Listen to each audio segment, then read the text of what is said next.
Okay, I think I'm gonna do this as a separate video. So moving on to the driver's seat now. Again, driver's seat had no damage, no real like poke marks in the leather or anything like that. Overall in much better shape. And again, it is a power seat. So I've got the kind of the fore aft, the up down, seat recline, and then this is the lumbar. And the good thing is that my existing seat has all of those same things. They're just different, right? Here's the fore aft, the up down, the tilt, and the lumbar. So I'm gonna keep this plastic because this catch-all is part of it, and I'll just transfer it over to the seat like I did the other one. So these switches will stay the same, even though I kind of like the looks of the other one, but I think I need to, well, we'll see if I can use that other piece of plastic on this or not. I know I was able to use it on the other side, but we'll see. I think the height difference is made up on this part down here, and this probably is more or less the same. So if I can switch it over, I will to the new switches, just because I like the way they look a little bit better. Anyway, I'm gonna go ahead and start breaking down the driver's seat, and I'm not necessarily going to record every part of that. I will highlight the differences, mainly in the wiring connections for the electric motor portion of it. But outside of that, yeah, I think it's going to go much quicker, and hopefully, I don't know, might be tomorrow before I can get that part in. But thanks for joining me. We'll get this going.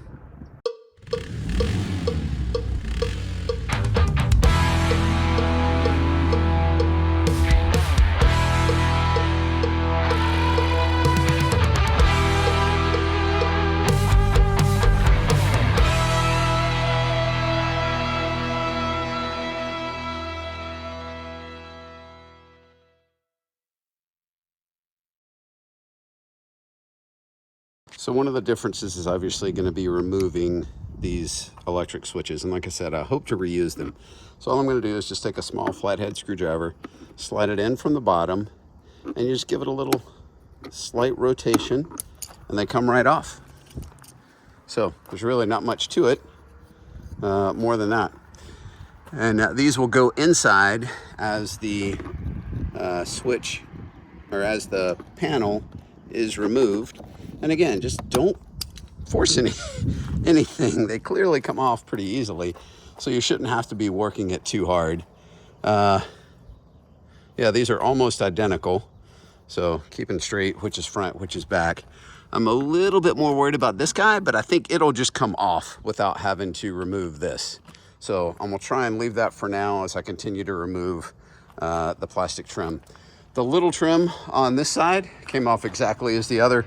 This one screw here, and then there was a slightly larger, so I think that's a 20, so a 25, kind of went in right in this area, and all it did was screw through that hole and sandwiched with the plastic on the backside. Took those two screws out and then just kind of lifted the whole piece up together and kept those two the same. Again, I didn't separate the two. I made that mistake on the passenger seat and struggled to get it back together, so I kept the piece that I had maintained as one, and that was so much easier. So yeah, that came off, and now I'm gonna take off. There's a screw in the front up here, and then there's a screw back here, and then I think that might be it. There may be one more in here that I've got to take a look at, but for the most part, this should come off the same as the other. I'll let you know if it's different. Yep, definitely a little different. These switches are definitely causing me some extra headache. So what I'm trying to do is, you can see this module right here with the little white sticker. That's the one that holds it all in place. There is a wiring connector on the end that I can disconnect. It'll be a little tricky to get my hands in there, but I think I can. And then there are 4 of the same T20 Torx. You can see the one right there. And then there's one on each corner. So I think if I can remove that, because right now I think that's being sandwiched, holding everything together. Once I release that, I think I'll be okay. The other one had a plastic clip midway through that kind of held it in place, as well as the screws at the front and the back. which I've already removed, but it definitely is got a lot of tension there on that switch controller area. So I'm gonna remove those screws and see what I can do. It's not gonna be the easiest to get to those screws, so that'll make it a little bit of a challenge as well. Hopefully this is gonna show up pretty well. So I only got 2 of the screws, and they're noticeably longer than the ones that just kind of hold the plastic in place, like the one that was here. But I can only get the bottom 2. Again, seat's laying on its side, kind of see how it's positioned. But as I lift kind of this edge of the plastic up, you can see the inner part of the plastic that kind of goes around the pivot point, and then this outer one that goes over that. If I lift this up, it's kind of hard to see, but right in, there's a hook kind of right in that area that the plastic is connected to. It's kind of hard to tell. It's forward to that gray plug right there, that kind of tan plug. It's like right in that area of my finger. And there's a hook that kind of goes forward, and then there's a loop that's part of this plastic that comes down, and it's got to slide off to the front of that. I think it can come off, but I'm not sure how these are going to stay with it, because again, the screws I think have that whole thing attached, and I can't get to those top 2 screws to release. So I'm gonna keep slowly fighting with it. I don't want to break it. I really want to reuse this one, just based on those clips or the switches. So I'm gonna keep working on that, and I'll let you know what I find out. I went back to the drawing board on the manual side to just verify kind of what it looked like. Again, you've got that sort of hook points on the front there, those 2, and those go to that L bracket. There's the kind of the squeeze clamp that the power seat is missing. And then here you can see that this has kind of this inner piece that I was showing you was separating a little bit. So I think all I need to do is just continue to pull this apart. So if you look at the inside, there's a little kind of push clip right there. That's gonna grip part of the hinge on the seat. There's another little squeeze clip right there. And there you can see the screw that goes from the inside of the seat holding the inner portion in place. But there is, you can see another little clip there. So I think all I need to do is just gently pry this apart, and that'll release this guy off the seat, and then I can slide it off the front. So that's what I'm gonna try now, very carefully.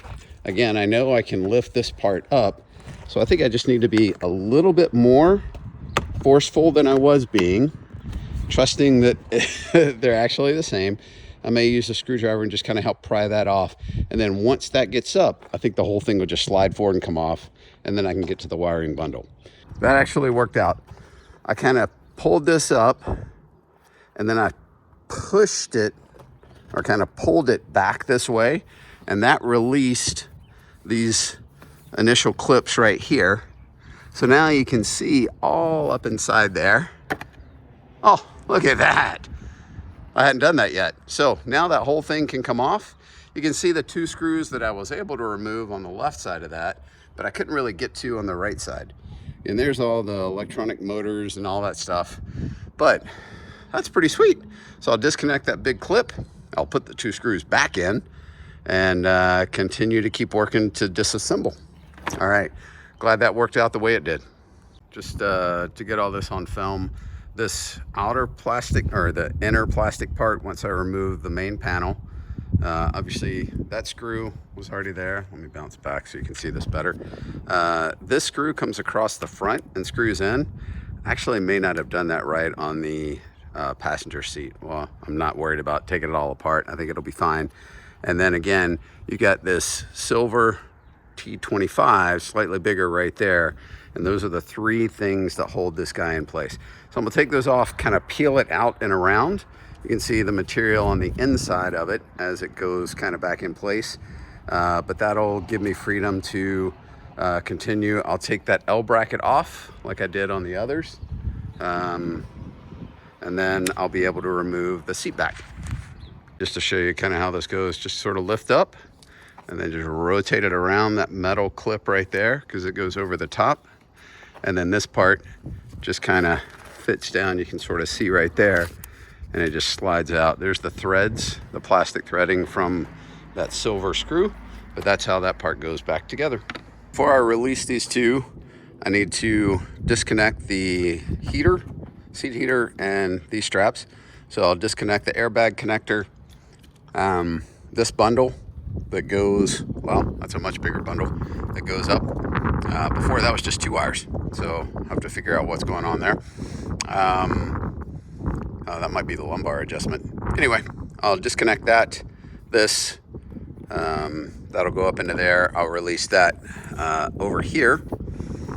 And then I can pop these straps off and then separate the seat back from the bottom. And then I can start transferring all the equipment over. Again, the seat pan, this bracket is here on this car.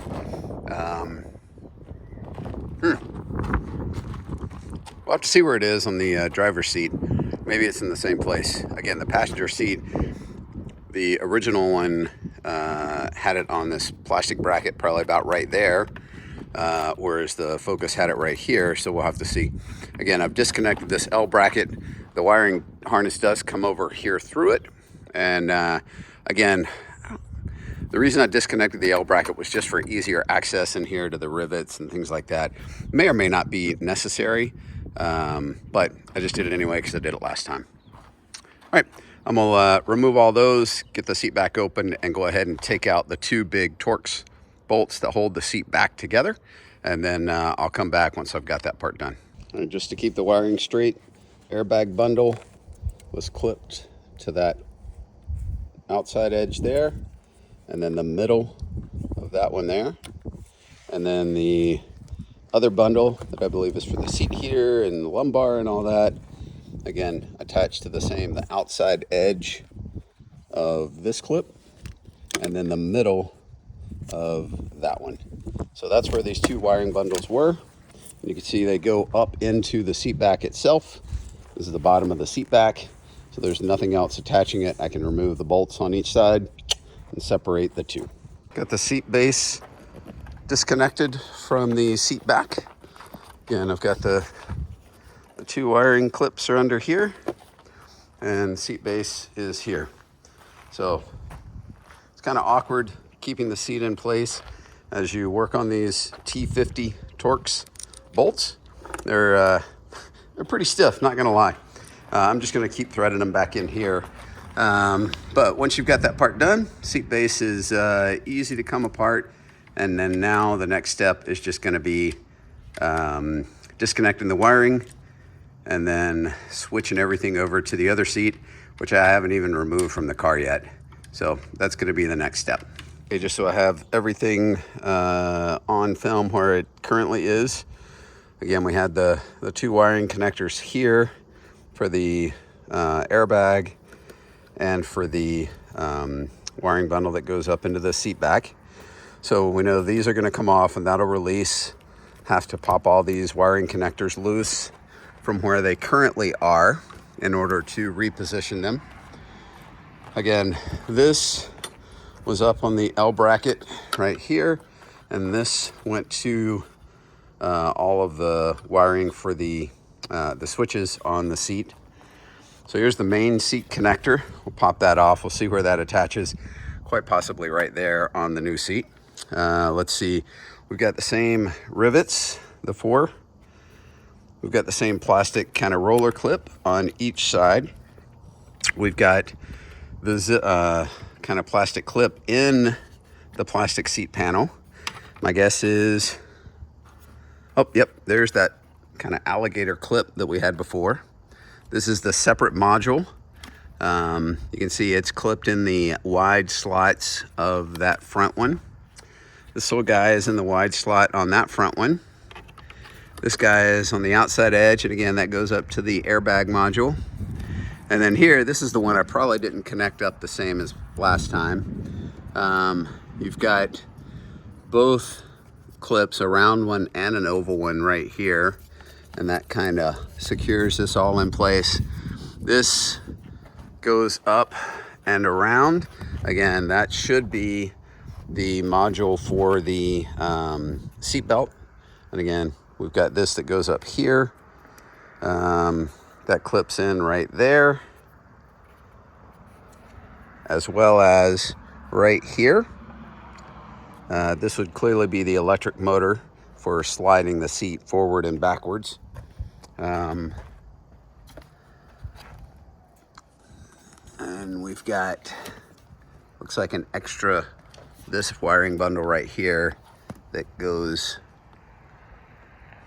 well, yeah, that's a separate bundle that goes to that motor instead of the clip that's on this backside here, right? Because that wiring bundle is separate on the backside. So you can see it comes in from the outside edge here for the electric motor, and then the clip goes in from the inside edge for the kind of the seat belt connection. Let's see, this wire goes outside through this opening right here, and that's the clip that we were kind of struggling with, that we had to slide the side panel off of. But it comes out through that hole and goes over to the electric motor that handles the incline, decline feature. You can see kind of the gears right there in the seat back. Clearly this is for the raise and lower the front. That's part of kind of all that. Not 100% sure how that part works, unless it's part of this sliding motion on here. Anyway, those are the different components for the wiring and how they are attached. Again, with this L bracket there, you've got that clip right there, the oval shaped clip on the L bracket. All right, so I'm gonna go ahead and start removing all the wiring, get that fully disconnected, and then remove the seat bottom. All the seat wiring is loose. Nothing really different from what we were seeing before. I'm just gonna keep all that together. So I'll transfer that over to the new seat base. So again, next I'll disconnect that last little thing. Man, this little bracket right here, whatever removal tool, has just been a godsend. So awesome to have. Again, this is just the seatbelt portion. I don't know that I need to remove that part. Because again, I don't expect to be using any of this bottom. We'll see though, but for now, I'm gonna go ahead and pull these clips off, start disconnecting everything, take care of the rivets. And I just noticed this one doesn't have the black push pins coming through on either side. So that's kind of cool. I'll just use the bolts. And yeah, that foam kind of piece that was on the other seat isn't there either. Kind of that felt material.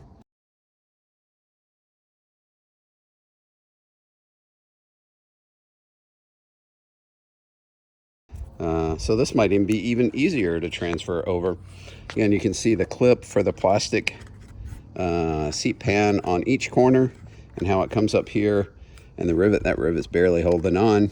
That one's in good. These two are in good. But yeah, that should be a whole lot easier to separate the seat pan on this one, maybe even than the last one.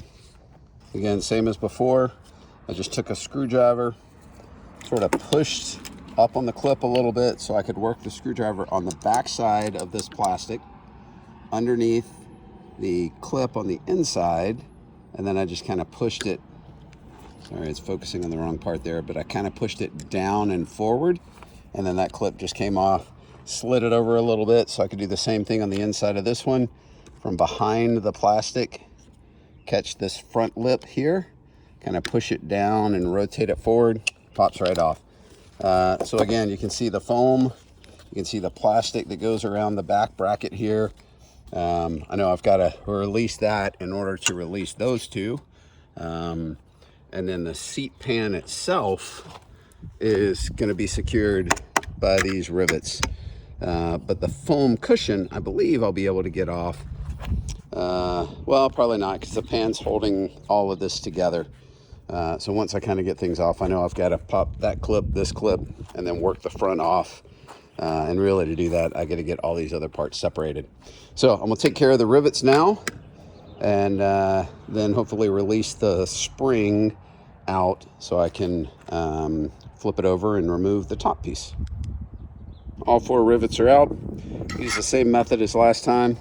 Just grabbing them with this, twisting each kind of petal of the flower, and then breaking it off. This one that only had the 2 sticking through ended up being the hardest. I'm gonna have to clean that up once I get it disconnected. But all those are out now, and I should just be able to release the clips on the back, kind of drop it down, separate these 2 roller clips, and then finish taking it off. So I'm gonna flip it over and try that. Here's a good look at what I was talking about. Even for the clips back here, you can see the side of it here, and I don't know how well you can see that, but there is kind of a little pointed lip that comes back to the inside there. So all I'm doing is I'm just sliding my screwdriver on the inside, kind of lifting that part up, and it just pops right loose. And that one's actually, nope, it's still fully attached. So I'm gonna do the same thing here. Again, just reaching into the inside and popping that lip loose, and then just, it makes a kind of scary sound, but that's okay. You just wanna make sure you've got that lip completely released all the way down. You can see I've only got it part way. It's still kind of engaged back there. So I'll probably grab a second screwdriver and come in from this side right here, kind of push down again on the inside. There's that lip that comes up and bites. So just kind of push down and release, and then this will release on both sides. And then it's really just the front and these 2 roller clips that should be holding it. This came off just like last time, very, very easily. So now I just got to remove these, this, and those. I finished getting these front corners disconnected, just like I said, using the 2 screwdriver, 1 front, 1 back, pop it off. And now you can see that the whole thing is trying to lift off. There's my 1 remaining rivet that didn't want to come out from the front side. So I'll grab that. Oh, there we go. So that's off now. You can see the other 2 rivets kind of sticking through where they were, holding that thing down. And literally now, all it is that's holding this thing on is that very front clip. And here, oh, that one was still holding a little bit. And again, here you can kind of see what that lip looks like. It's kind of biting in a little slide. So I'm gonna do the same as before. Just reach in with the screwdriver, kind of pry it out as we go down, and then this cushion will come off. This seat pan, again, I've got to finish separating that rivet right there. And then I think that might be all that's holding it in, other than those 2 roller clips on the spring. So that was all that it was. Got that last clip off. So I'm gonna set that aside over here, and then we'll just work to get the base off. Like I said, need to release the springs, but this basically should be clear to come off. Looks like I may need to do another little repair right there. Again, this is the plastic that just kind of holds it in place. It's not structural. Again, that's just holding those sides up to keep your legs in place during that aggressive maneuvering. But once I pop that rivet out, I think this whole thing is just gonna lift right up. Okay, pop the rivet out, and you can see now this guy just totally lifts up and free. So that's gonna transfer over to the new seat base. And I don't know that I need this part, but I'll go ahead. You saw how easy that was. Once everything else is out, you just kind of pull it free, and that part comes open. I don't think I'm gonna need this, so I'm gonna set it over here with the other different pieces and parts. And now this seat base, I'm basically finished with. I'll kind of set it off to the side like that. So the next thing is going to be pulling my driver's seat and getting that disconnected and broken down just like this. But in the interest of time, I'm gonna have to call it a day. I've got some other things to take care of. We've got church with our youth group coming up here shortly. So I'm gonna stop here, pieces and parts kind of everywhere, but I've got a good recording of where everything should go. So hopefully I won't have as much trouble putting it back together tomorrow as I did today. But again, you can see The passenger seat is done, driver's seat waiting to come out and be switched over. But this conversion is coming along nicely, and I'm loving it. Thanks for joining me, and we'll see you guys tomorrow.